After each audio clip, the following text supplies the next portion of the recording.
Hello everyone, हामी चाहिँ आज एकाउन्टिङ पढ्न गइरहेछौँ र एकाउन्टिङमा हामीले अब सुरुमा गर्ने भनेको एकाउन्टिङ इक्वेसन हो। योभन्दा अगाडि हाम्रो डबल इन्ट्री सिस्टमको कन्सेप्टहरू छ। त्यसै गरी एकाउन्टिङ भनेको के हो भन्ने कन्सेप्टहरू छ हैन। अब एकाउन्टिङ भनेको के हो भन्ने कुरा त हामीलाई थाहा नै छ हैन। त्यसै गरी डबल इन्ट्री सिस्टम भनेको के हो, ड्युअल इफेक्ट देखाउनेलाई हामीले डबल इन्ट्री सिस्टम भन्छौँ भनेर पढेका छौँ। त्यसै गरी अब हाम्रो धेरै एकाउन्टिङको स्कोप अथवा कन्सेप्ट्सहरूको कुरा पनि हामीले गरिसकेका छौँ। एकाउन्टिङ भनेर अब यसलाई यो चाहिँ एउटा रेकर्डिङ, क्लासिफाइङ, समराइजिङ हैन, फाइनेन्सियल अकाउन्ट्सहरूलाई अथवा फाइनेन्सियल ट्रान्जेक्सन्सहरूलाई चाहिँ एउटा रेकर्ड गर्ने, क्लासिफाई गर्ने र समराइज गर्ने प्रोसेसलाई हामीले एकाउन्टिङ भन्छौँ। र अब बुक किपिङ को कुराहरू पनि हामीले हेरिसकेका छौँ। हामीले अब सिधै एकाउन्टिङ इक्वेसनको चाहिँ इक्जाम्पल र यसको न्युमेरिकल गरेर हामीले बुझ्नेछौँ। अब एकाउन्टिङ इक्वेसन भन्ने बित्तिकै एउटा डबल इफेक्ट भनेर बुझिन्छ है। यो चाहिँ डबल इन्ट्री सिस्टममा बेस छ। एकाउन्टिङ इक्वेसनले चाहिँ हामीलाई एसेट्स, क्यापिटल र लायबिलिटिजको रिलेसनहरू बुझाउनलाई हेल्प गर्छ। जस्तै के हुनुपर्छ भनेर भन्छ यसले भन्दा, जस्तै क्यापिटल र लायबिलिटिज भनेको कुनै पनि संस्थाको, कुनै पनि बिजनेसको लगानी र त्यसको खर्च चाहिँ के हुनुपर्छ त, सम्पत्तिसँग इक्वल हुनुपर्छ भनेर हामीलाई एकाउन्टिङ इक्वेसनले भन्छ। एकाउन्टिङ इक्वेसनको मेन थिम भनेको चाहिँ assets is equal to capital plus liabilities है। क्यापिटल कति छ, लायबिलिटिज कति छ, त्यो दुईटा चाहिँ एसेटसँग इक्वल हुनुपर्छ अथवा बराबर हुनुपर्छ भनेर भनेको छ।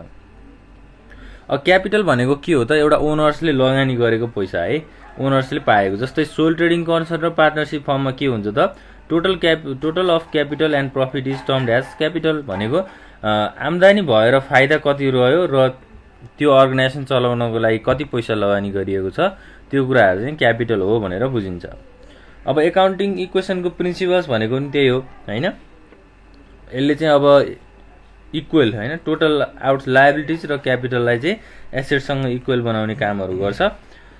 अब जस्तै हामीले इक्जाम्पलमा लिन सक्छौँ, कमेन्स अफ बिजनेस भनेको बिजनेस स्टार्ट गरियो। जस्तै अब क्यासबाट लगानी गरेको हुनसक्छ, पैसाबाट हैन। त्यसै गरी ब्याङ्क ब्यालेन्समा पैसा राखेर स्टार्ट गरेको हुनसक्छ। अरू भनेको अब स्टकहरू, सामानहरूलाई चाहिँ इन्भेस्ट गरेर त्यसलाई युज गरेर हामीले बिजनेस स्टार्ट गरेको हुन सक्छौँ। त्यसै गरी अब एसेट्स पर्चेज गरियो, जस्तै एसेट्स चाहिँ क्यासमा पर्चेज गरियो हैन। त्यसै गरी क्रेडिटमा, उधारोमा किनेर ल्याइयो। यस्तो कुराहरूलाई चाहिँ हामीले एकाउन्टिङ इक्वेसनमा राख्छौँ। एकाउन्टिङ इक्वेसनमा टर्महरू के आउँछ त भन्दा, जस्तै क्यास, ब्याङ्क हैन, त्यसै गरी डेप्टर्स, स्टक अथवा इन्भेन्टोरी नै भनौँ। त्यसै गरी अरू के आउन सक्छ, जस्तै बिल्स रिसिभेबल हुनसक्छ हैन। हो, यस्तो खालको कुराहरूलाई हामीले एकाउन्टिङ इक्वेसनमा एउटा फर्मेटमा त्यसलाई एउटा स्ट्रक्चरली हामीले प्रेजेन्ट गर्छौँ। र अब एकाउन्टिङ इक्वेसन कसरी प्रिपेयर गर्नुपर्छ भन्ने कुराहरू फर्स्टमा गर्दाखेरि यसको फर्मेट चाहिन्छ हामीलाई हैन। फर्मेटमा चाहिँ के हुन्छ भन्दा, अगाडि serial number, transactions, assets is equal to capital plus liabilities. जस्तै हामीले यसको फर्मेट हेर्दाखेरि, अब फर्मेट बुझ्नुपर्छ सुरुमा एकाउन्टिङ इक्वेसन बनाउनको लागि। जस्तै सिरियल नम्बर हुन्छ यहाँ फर्स्टमा। त्यसै गरी अरू के हुन्छ त, यो बिचको चाहिँ ट्रान्जेक्सन्स हो। यसमा चाहिँ हामीले के ट्रान्जेक्सन्सहरू पर्फर्म गरियो, फाइनेन्सियल ट्रान्जेक्सन्सहरूलाई राख्छौँ। र एसेट्स हुन्छ, एसेट्सको पोर्सनलाई हामीले एसेट्सको कोलममा इन्क्लुड गर्छौँ। Assets is equal to liabilities plus capital, liabilities plus capital.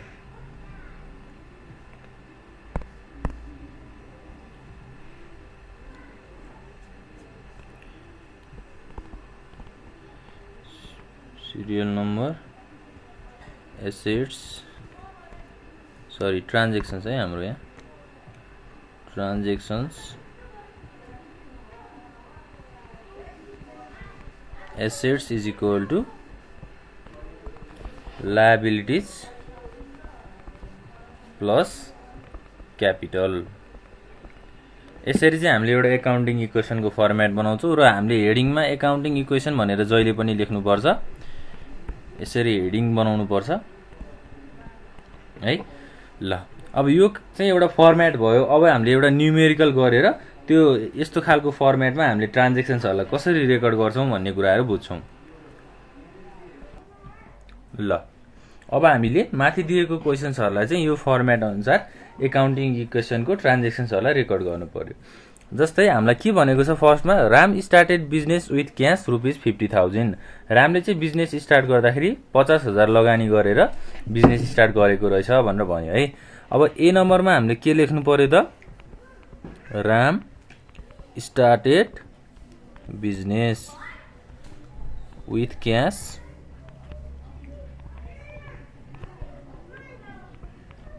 कति हजार त 50,000 होइन। अब बिजनेस स्टार्ट गर्दाखेरि क्यास भनेको के हो, एसेट्स हो। क्यास भनेको सम्पत्ति हो। सम्पत्तिलाई हामीले एसेट्सको साइडमा जोड्छौँ 50,000। र अब के भनेको छ, लगानी गरेको भनेको छ। लगानी भनेको कहाँ राख्नु पर्यो, 50,000 क्यापिटलमा राख्नु पर्यो। यसरी चाहिँ हामीले एकाउन्टिङ इक्वेसन बनाउँछौँ है। अब हामीले एउटा ट्रान्जेक्सन फर्स्टमा रेकर्ड गरिसकेपछि के गर्नुपर्छ, यसलाई क्लोज गरेर बिगिनिङ इक्वेसन भनेर भन्नु पर्यो। बिगिनिङ इक्वेसन टोटल गर्नु पर्यो। 50,000 को 50,000 नै भयो। हाम्रो क्यापिटल साइडमा 50,000 को 50,000 नै भयो र लाइबिलिटिजमा 0। माथि पनि 0 छ, तल पनि 0 छ भनिसकेपछि ड्यास गर्दा पनि हुन्छ अथवा 0 लेख्दा पनि हुन्छ। अब यो कुराहरू त बुझियो हैन। रामले क्यासबाट लगानी गरेर बिजनेस स्टार्ट गरेको छ भनेपछि एसेट्समा जोड दिनु पर्यो र क्यापिटल साइडमा जोड दिनु पर्यो। अब बी नम्बरमा हेर्दाखेरि के छ त, goods purchased on cash. Goods purchased on cash भनेको सामान किनियो पैसा तिरेर अथवा क्यास तिरेर। अब क्यास त गयो, एसेट्स त डिक्रिज भयो, तर के आयो त फेरि गुड्स पनि आयो नि त। गुड्स भनेको नि के हो त, एसेट्स हो। अब कुनै पनि कुराहरू हामीले क्यासमा पर्चेज गर्छौँ भने त्यसलाई एसेट साइडमा प्लस माइनस गर्छौँ। अब 10,000 को सामान किनिएको छ हैन, जस्तै सामान आयो भनेर बुझ्नु पर्यो 10,000 को। त्यसै गरी फेरि के भयो त, क्यास गयो 10,000 हैन। दुईटै एसेट साइडमा इन्क्रिज पनि भयो डिक्रिज पनि भयो। पर्चेज्ड अन क्यास, कुनै पनि सामान क्यासमा पर्चेज गरिएको छ, खरिद गरिएको छ भने त्यसलाई हामीले एसेट साइड र एसेट साइडमा प्लस माइनस गर्छौँ। र अब हामीले यसलाई पनि क्लोज गर्नु पर्यो। एउटा ट्रान्जेक्सन गरिसकेपछि त्यसलाई क्लोज गर्ने र न्यू इक्वेसन भन्ने। जस्तै फर्स्टको ट्रान्जेक्सन क्लोज गर्दाखेरि बिगिनिङ इक्वेसन भनेका थियौँ। अब हामीले सेकेन्ड ट्रान्जेक्सन क्लोज गर्दाखेरि चाहिँ न्यू इक्वेसन भनेर यसको टोटल गर्ने। जस्तै प्लस 10,000 माइनस 10,000 भनेको 0 भइहाल्यो। यहाँ टोटल कति हुन्छ, 50,000 हुन्छ। त्यसै गरी यहाँ पनि 50,000 हुन्छ र यहाँ 0 हुन्छ। ल अब थर्ड ट्रान्जेक्सनमा जाउँ। थर्ड ट्रान्जेक्सनमा के भनेको छ त भन्दा, goods purchase on Hari on credit. हरिले चाहिँ हरिबाट चाहिँ सामान किनियो, तर केमा किनियो, उधारोमा किनियो हैन। हरिबाट उधारोमा सामान किनियो 20,000 को। अब उधारो भनिसकेपछि के हुन्छ, जस्तै यहाँ ट्रान्जेक्सन लेखौँ, गुड्स पर्चेज्ड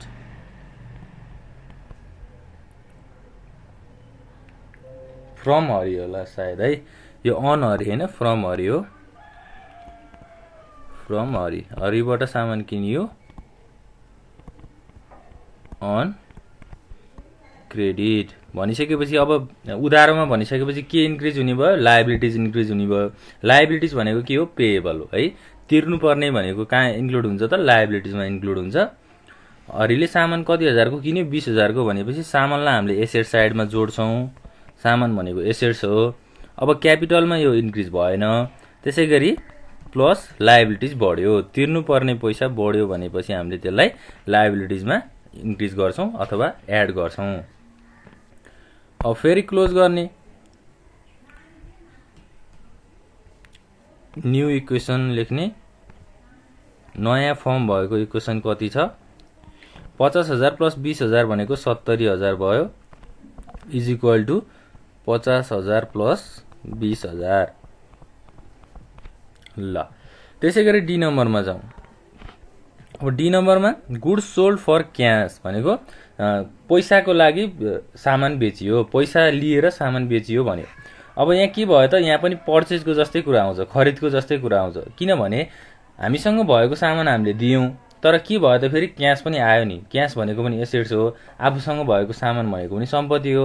यसलाई पनि हामीले के गर्छौँ त, इन्क्रिज र डिक्रिज गर्छौँ। Goods sold on cash. अब पहिला के बुझ्नु पर्यो, क्यास आयो भनेर बुझ्नु पर्यो। कति हजारको गुड्स सेल भएको छ, 8,000 को हैन। ल 8,000मा पैसा हामीले 8,000 रुपियाँ पायौँ, एसेट्समा इन्क्रिज गऱ्यौँ। अब फेरि के भएछ, यहाँ सामान गयो हैन, सामान बेचिएपछि सामान गयो, त्यसलाई हामीले 8,000 माइनस गर्छौँ। माइनसलाई हामीले माइनस सिग्नल भनेर नि भन्न सक्छौँ, र ब्र्याकेटमा लेखियो भने त्यसलाई हामीले माइनस भनेर बुझ्नुपर्छ। ल माइनस 8,000। एसेट्स इन्क्रिज पनि भयो, डिक्रिज पनि भयो। अब क्यापिटल र लायबिलिटिजहरुमा कुनै पनि यसको इफेक्ट हुँदैन। यसलाई हामीले 0 लेख्न सक्छौं। न्यू इक्वेसन, यसलाई क्लोज गर्नु पर्यो। न्यू इक्वेसन फर्म भयो। 70,000 मा 8,000 प्लस 8,000 माइनस 6 भनेपछि यसको कति नै हुने भयो, 70,000 नै भयो। Is equal to 50,000 plus 20,000। ल अब ई नम्बरमा हेरौं के भनेछ। गुड्स सोल्ड अन क्रेडिट भनेको उधारोमा सामान बेचिदियौं हैन। उधारोमा सामान बेच्दाखेरि के हुन्छ, हाम्रो सामान चाहिँ जान्छ तर पैसा हामीले पाउँछौं त पाउँदैनौं नि। उधारोमा भनेको त उसले अब कहिले तिर्ने हो, उसले एउटा आफ्नो टाइम राख्ला हैन, म यति समयमा तिर्छु भन्ला। जस्तै तपाईले आफ्नो साथीलाई चाहिँ 2 प्याकेट चाहिँ पेन्सिल दिनुभयो अथवा 2 बक्स पेन्सिल दिनुभयो र उसले चाहिँ पैसा दिएन। अब पैसा म तँलाई 1 महिना पछि दिन्छु भनेर भन्यो है। अब के भयो त, हामीसँग भएको पेन्सिल त गयो तर उसले हामीलाई पैसा दियो दिएन नि हो। अब यहाँ के हुन्छ त भन्दा, गुड्स सोल्ड अन क्रेडिट है, सामान बेचियो भनेको सामान गयो, यसलाई हामीले 12,000 माइनस हैन। त्यसैगरी अब के हुने भयो त, अब उधारोमा सामान बेचिसकेपछि त्यो क्याश हुन्छ नि जुन उसले दिनुपर्ने क्याश, त्यो त रिसिभ भएको छैन। तर त्यसलाई हामीले के भन्न सक्छौं त, एकाउन्ट्स रिसिभेबल भनेर भन्न सक्छौं। एकाउन्ट रिसिभेबल भनेको हामीले एसेट साइडमा इन्क्लुड गर्छौं। एकाउन्ट रिसिभेबल भनेको कसैलाई हामीले सामानहरु बेचियौं अथवा सापटी दियौं भने त्यो पाउनु पर्ने पैसालाई हामीले रिसिभेबल भन्छौं। र रिसिभेबल भनेको जहिले पनि एसेट साइडमा हुन्छ। 12,000 हामीले यहाँ प्लस गर्नु पर्यो। यसलाई चाहिँ हामीले बिल्स रिसिभेबल अथवा एकाउन्ट्स रिसिभेबल भन्न सक्छौं। यो चाहिँ हाम्रो सोल्ड गुड्स भनेर भन्न सक्छौं। ल यसरी हामीले बुझ्नु पर्यो एकाउन्टिङ इक्वेसनलाई। सजिलो छ, केही पनि छैन यो। ल अब फेरि नयाँ हामीले के गर्नु पर्यो, यहाँ न्यू इक्वेसन फर्म गर्नु पर्यो। यसलाई क्लोज गर्ने। न्यू इक्वेसन, यहाँ 70,000 नै हुन्छ, कुनै इफेक्ट छैन। इज इक्वल टू 50,000 प्लस 20,000 है। ल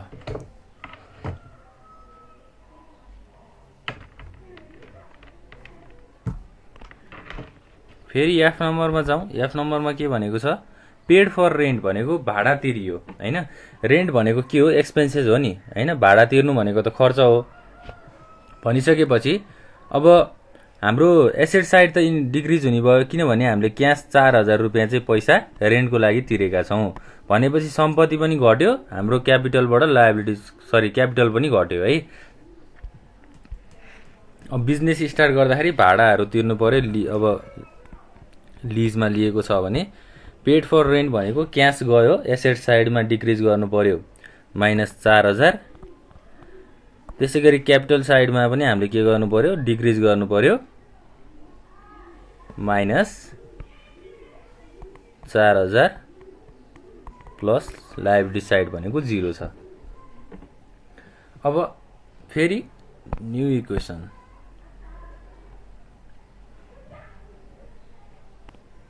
न्यू इक्वेसन 70,000 माइनस 4,000 भनेको कति हुने भयो 66,000 भन्ने भयो इज इक्वल टु 50 माइनस 4 भनेको 46,000 प्लस 20,000। ल अब एफ नम्बर भइसकेपछि जी नम्बरमा जाउँ। जी नम्बरमा के भनेको छ क्यास पेड इन्टु ब्याङ्क। ब्याङ्कमा क्यास लगेर पे गरियो अथवा तिरियो भनेर बुझ्नु पर्यो। अब ब्याङ्कमा लगेर क्यास बुझाउँदाखेरि ब्याङ्क भनेको पनि आफ्नै हो, किनभने ब्याङ्कको खाता भनेको त आफ्नै हो नि हैन। त्यो हाम्रो ब्याङ्क भनेको पनि सम्पत्ति हो, क्यास भनेको पनि सम्पत्ति हो र यसलाई चाहिँ हामीले एसेट साइडमा इन्क्रिज र डिक्रिज गर्छौं। क्यास हामीबाट क्यास गयो भनिसकेपछि ब्याङ्कले पैसा पायो, हाम्रो एसेट्स बढ्यो, त्यसैबाट क्यास पनि गयो हैन। एसेट साइडमा इन्क्रिज र डिक्रिज हुने भयो। New equation 66,000 is equal to 46,000 plus 20,000 र अब हामीले लास्ट ट्रान्जेक्सनलाई इन्ट्री गर्दाखेरि इन्ट्रेस्ट रिसिभ्ड। इन्ट्रेस्ट रिसिभ भनेको ब्याज पाइयो भनेर भनेको है। ब्याज पाउनु भनेको त के हो हाम्रो सम्पत्ति अथवा हामीले पैसा पाउनु हो। पैसा पाउनु भनेको हाम्रो एसेट्स पनि डिक्रिज हुनु, सम्पत्ति पनि डिक्रिज हुनु र क्यापिटल पनि हाम्रो एसेट्स पनि इन्क्रिज हुनु हैन। एसेट्स पनि बढ्नु, क्यापिटल पनि बढ्नु। पैसा पाइसकेपछि त हामीले पैसा आउँछ हामीलाई हैन। 5,000 रुपैयाँ चाहिँ एसेट्समा बढ्यो, क्यापिटलमा पनि 5,000 बढ्यो र लायबिलिटिज भनेको 0 नै रह्यो। न्यू अब हामीले लास्टमा चाहिँ न्यू इक्वेसन गर्ने हैन है। लास्टमा चाहिँ हामीले फाइनल इक्वेसन गर्ने। फाइनल इक्वेसन 66,000 प्लस 5,000 भनेको 71,000 हुन्छ इज इक्वल टु 46 प्लस 5 भनेको 51,000 भयो प्लस 20,000। ल यो चाहिँ हाम्रो फाइनल इक्वेसन भयो। यसरी हामीले एकाउन्टिङ इक्वेसन प्रिपेयर गर्छौं। अब एकचोटी फेरि सुरुबाट हेरौं। जस्तै फर्स्टमा भनेको छ Ram started business with cash है। रामले चाहिँ क्यासबाट चाहिँ बिजनेस स्टार्ट गर्यो, उसको एसेट्स पनि बढेको छ, क्यापिटल पनि बढेको छ। त्यसैगरी हामीले बिगिनिङ इक्वेसन भन्यौ। सुरुमा हामीले एकाउन्टिङ इक्वेसन बनाएर फर्स्ट ट्रान्जेक्सन रेकर्ड गरिसकेपछि बिगिनिङ इक्वेसन भनेर इक्वेसन बनाउनु पर्छ। त्यसैगरी गुड्स पर्चेज अन क्यास भनेको क्यास तिरेर सामान किनियो भनेपछि सामान आयो, क्यास गयो, हामीले एसेट साइडमा इन्क्रिज र डिक्रिज गर्यौं। Goods purchase from Hari on credit भनेको हरिबाट सामान उधारोमा किनियो भनिसकेपछि यसले एसेट्स चाहिँ बढायो, सामान आएर सम्पत्ति बढ्यो र लायबिलिटिज पनि इन्क्रिज गरिदियो किनभने तिर्नुपर्ने पैसा भयो। गुड्स सोल्ड अन क्यास भनेको क्यासमा गुड्स सोल्ड गरियो, अब क्यास पनि आयो, गुड्स गयो, क्यास आयो, गुड्स गयो। अब गुड्स सोल्ड अन क्रेडिट भनेको 12,000 माइनस 12,000 प्लस भयो किनभने यो रिसिभेबल भयो। पेड फर रेन्ट भनेको भाडा तिरियो भनेपछि एसेट्सबाट 4,000 रुपैयाँ माइनस भयो क्यास, त्यसैगरी क्यापिटलबाट पनि घट्यो। ल यसरी चाहिँ हामीले एकाउन्टिङ इक्वेसन प्रिपेयर गर्छौं र हाम्रो इक्जामको लागि पनि यो क्वेशन्स एकदमै इम्पोर्टेन्ट छ। इक्जाममा हामीलाई एकाउन्टिङ इक्वेसन भनेर फर्स्ट न्युमेरिकलमै सोधेको हुन्छ। अब हामीले यस्तै खालको इक्जाम्पलहरू अर्को पनि डिस्कस गर्छौं नेक्स्ट क्लासमा। आजको लागि यति नै गरौं। Thank you.